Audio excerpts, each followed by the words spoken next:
Oh, I didn't see you there. My name is Garrett Redemal, and today we're going to be talking about self-representation. Self-representation is when someone decides to go to court without the aid of a lawyer. We call these people SRLs, which stands for self-represented litigants. There are a multitude of reasons that someone may choose to do this, and I'll go over those later. But to start us off, I'm going to go over a famous example of self-representation in court, as well as where it occurs most often. The most famous example of self-representation was during the Ted Bundy trial. If you don't know, Ted Bundy was a serial killer during the 70s. And essentially what he did was he threw his lawyers aside and decided to make a mockery of the entire court system. This was the first nationally broadcast murder trial in history, so this was a big deal.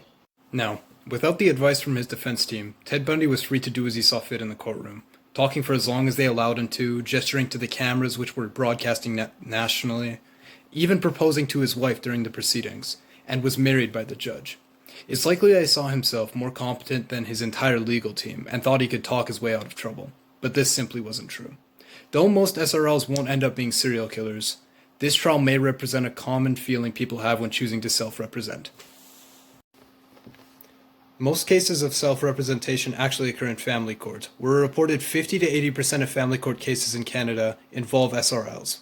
This is likely because people going into family court think that it's going to be a more private matter, and a lawyer isn't necessary. But this attitude is what turns a simple closed and shut case into a prolonged mess. I guarantee that court proceedings are likely to go more smoothly with a legal professional by your side. Now, let's go over some of the underlying reasons that people go into court without a lawyer. The biggest reasons for self-representation is simply ignorance. A lot of people think that you have to pay a hefty price to have a lawyer in court, but that's not the truth. You are allotted a lawyer no matter what. It's in our rights. So simply knowing that you're allowed a lawyer would save you a lot of trouble. Another big reason is that people just think they might know better than lawyers, which isn't true.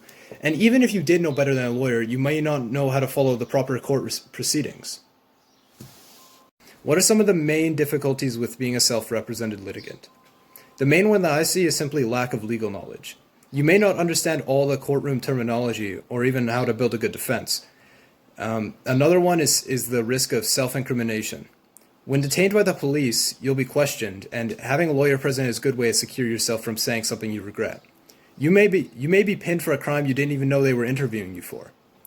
And the final problem I see is little understanding of court procedure. You could tend to waste the entire courtroom's time because you don't understand what's going on, and that's not good for anybody. Thank you all for watching my video, and remember, if you're thinking about going into court by yourself, think again. You might end up making a fool of yourself, just like this guy. Okay. I got it this time, I think.